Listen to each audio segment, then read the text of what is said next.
इस न्यूज के प्रायोजक हैं servo step power private limited, servo step for strong tomorrow और अयाज परफ्यूम्स।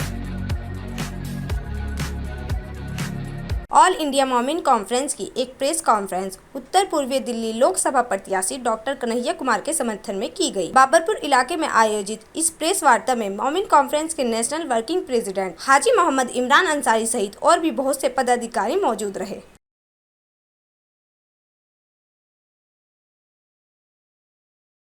कमेटी के जो लोग हैं, डॉक्टर मुश्ताक अंसारी हैं, दिल्ली के प्रेसिडेंट है, अलीम अंसारी साहब हैं, हमारे यहाँ के प्रेसिडेंट हैं, और ब्लॉक कांग्रेस के मुस्तफाबाद के भी प्रेसिडेंट है, और रियाज साहब हैं, हमारे दिल्ली के सेक्रेटरी हैं, और हमारे इधर मुस्तफाबाद की पूरी टीम बैठी है। तो ये सब लोग जो है यहाँ आज मौजूद हैं, और सब लोग जो है चाहते हैं कि हम मजबूती के साथ में कन्हैया कुमार जी को लेकर आएँ, और ऐसे आदमी का पार्लियामेंट में होना बहुत ज़रूरी है। अब मैं चाहूँगा कि आप उनसे भी दो चार बातें ज़रूर करिए। 400 पार की जो बात हो रही है, एक बीजेपी का चलाया हुआ प्रोपगंडा था। अगर 400 पार ही है तो फिर इलेक्शन की क्या ज़रूरत थी। ये तो प्रचार कराया गया है, एक जन जन को तक मैसेज पहुंचाया गया कि लोग जो है आपस में एक माहौल बने और कहते रहे। मगर बात यह है कि अब 200 भी नहीं आ रही सीटें, तो अब 200 भी नहीं आ रही है। बौखलाहट देख रही हैं। प्रधानमंत्री छोटी छोटी सी सभाओं में जा रहे हैं, छोटे छोटे से शहरों में जा रहे हैं। इससे प्रतीक होता है कि बौखलाहट है। उन्हें भी रिजल्ट का जो 4 तारीख को रिजल्ट आने वाला, और 5 तारीख को जो परिवर्तन पूरे देश में देखने को मिलेगा, उसका आभास जो है भारतीय जनता पार्टी को भी हो गया है। केंद्र में जो है गठबंधन की सरकार बनने वाली है, और बहुत अच्छा माहौल देश में देखने को आगे 5 तारीख के बाद देखने को मिलेगा। बहुत अच्छा रुझान है। बाबरपुर, मुस्तफाबाद, पूरी लोकसभा का बहुत अच्छा रुझान है। और आज एक मैं आपके माध्यम से बताना चाहता हूँ, अभी 24 गांवों की सब समाज की मीटिंग होने वाली है रात में। उसको सचिन पायलट जी ले रहे हैं, और एक अच्छा माहौल जुड़ने जा रहा है। पूरा गुर्जर समाज जुड़ने जा रहा है, और दलित भाई तो हमारे जुड़े हुए हैं। बहुत अच्छा माहौल है। कल भी पूरे दिन कन्हैया कुमार जी के साथ रहा हूँ। बहुत अच्छा मैसेज है। हिंदू मुस्लिम सब एकजुट होकर वोट दे रहे हैं कन्हैया कुमार जी। देखिए, ये जो वारदात हुई है कन्हैया कुमार जी के साथ में, मैं समझता हूँ इसकी जितनी भी निंदा की जाए वो कम है, और ये ऐसी बड़ी शर्मनाक वाक़या है, और ये बीजेपी के कार्यकर्ताओं का और बीजेपी का जो है बौखलाहट का नतीजा है कि जो इस तरह के कदम करने पर उठाने पर मजबूर हो रहे हैं कि उनकी जो मकबूलियत है कन्हैया कुमार जी की, वो इतनी ज़्यादा बढ़ चुकी है इस क्षेत्र के अंदर कि जनता उनसे इतना प्यार करती है कि यहाँ जो हमारे जो यहाँ पहले जो MP रहे हैं कि उनकी रातों की नींद जो है वो हराम हो चुकी है, और वो इस तरह की शर्मनाक वाक़या करने पर मजबूर हो गए हैं। जो कन्हैया कुमार जी हैं वो एक बहुत बेहतरीन लीडर हैं। ये सुबह को 10 बजे जो है 2 लाख वोटों से इनकी विजय हो जाएगी, और यहाँ पे आंधी नहीं तूफान है इस सीट के ऊपर। कम से कम 10 लाख वोट ऐसा है जो कि 1 साइड वो कन्हैया कुमार जी को पड़ने जा रहा है, और दिल्ली की 7 सीटें जो हैं वो इंडिया गठबंधन को मिलेंगी, और पूरे देश के अंदर लहर है, ज़बरदस्त लहर है। बीजेपी ज़्यादा से ज़्यादा 150 से लेकर 250 सीट पर सिमट जाएगी। इनकी बौखलाहट साफ जाहिर है कि तरह तरह के बयान दे रहे हैं, कन्हैया कुमार जी के ऊपर हमला कराया गया है, ये सब बीजेपी की बौखलाहट है।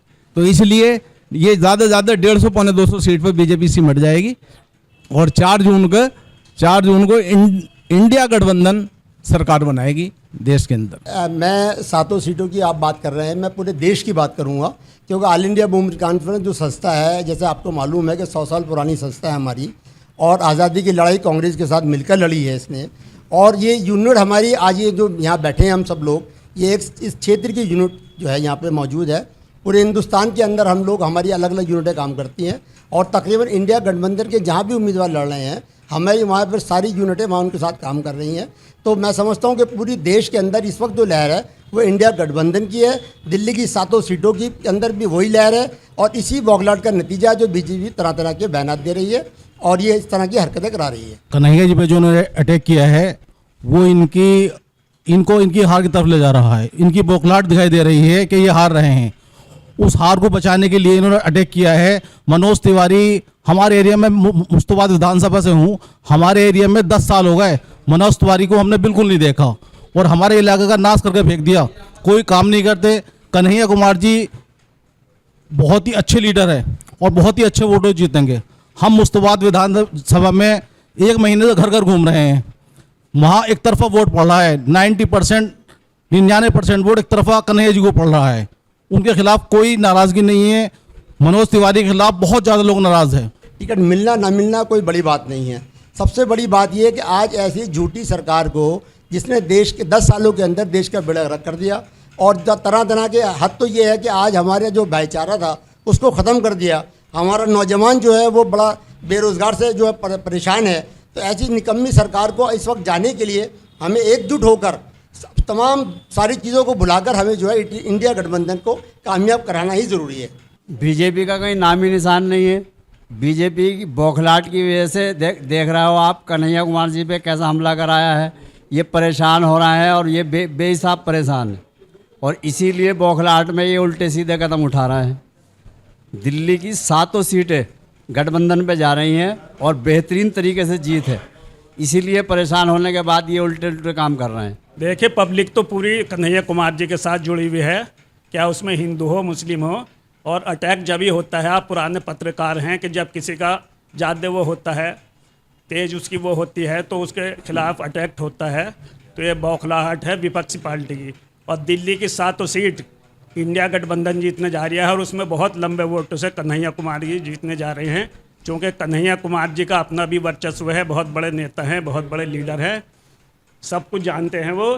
कन्हैया कुमार बहुत लंबे वोटों से 7 सीटों में सबसे ज़्यादा वोटों में दिल्ली में अपना जीत दर्ज कराएंगे। हमारी कम्युनिटी अंसारी बिरादरी ने जो फैसला किया है इस वक्त और उससे पहले भी जो फैसले हैं वो कांग्रेस के साथ रहे हैं, लेकिन इस वक्त का जो फैसला है वो इंडिया गठबंधन के साथ में बहुत अच्छा फैसला किया है। जहाँ तक बाबरपुर विधानसभा या ये लोकसभा जो है, ये तो 100% फैसला ऐसा रहा है कि बड़े अच्छे वोटों से कन्हैया कुमार जी को यहाँ से विजयी करके भेजेंगे। देखिए, मैं काफ़ी दिन से यहाँ आ रहा हूँ, लगभग 15 दिन से, और मेरी ये 7वीं 8वीं विजिट है यहाँ पर। मैंने देखा है यहाँ पर मनोज तिवारी जी के लिए जो इनकम्बेंसी फैक्टर है वो चल रहा है। लोग कह रहे हैं कि हमने कभी शक्ल ही नहीं देखी, हम जानते ही नहीं मनोज तिवारी कौन है, उन्होंने कोई यहाँ पे काम ही नहीं किया। यहाँ इतनी गंदगी है, मैं यहाँ पर पूरी विधानसभा में घूमा हूँ, नालियाँ सीवर का बहुत बुरा हाल है और बहुत ज़्यादा गंदगी फैली हुई है। जहाँ तक सवाल उठता है इन लोगों के मनोज तिवारी वगैरह की बातें करने का धर्म से रिलेटेड, तो हमारी लड़ाई संविधान को बचाने की है और हम चाह रहे हैं कि आज वोटर वोट डाले, कन्हैया कुमार को जिताए और हर बार वोट डालता रहे। यानी कि वोट डालने का अधिकार छीनने की कोशिश की जा रही है, संविधान को ख़त्म करने की कोशिश की जा रही है। और मेरा कहना है कि सभी लोग अपने अपने क्षेत्र में मेहनत करें, आस पड़ोस वालों को बोलें कि आपका ये अधिकार आज कन्हैया कुमार को वोट डालकर हमेशा जिंदा रहेगा, लेकिन आज आपने मनोज तिवारी को वोट डाल दिया तो आपका वोट डालने का अधिकार छीन लिया जाएगा, यह संविधान पे वार होगा। इसलिए कन्हैया कुमार को जिताएं। और कन्हैया कुमार वास्तव में बहुत अच्छे वोटों से जीत रहे हैं। यहाँ पर मैं घर घर घूमा हूँ, काफ़ी जगह पर घूमा हूँ, काफ़ी जलसों में भी गया हूँ, मैंने ये रुझान देखे हैं कि यहाँ लोग बहुत उत्साहित हैं और कन्हैया कुमार के फेवर में वोटिंग करने वाले हैं।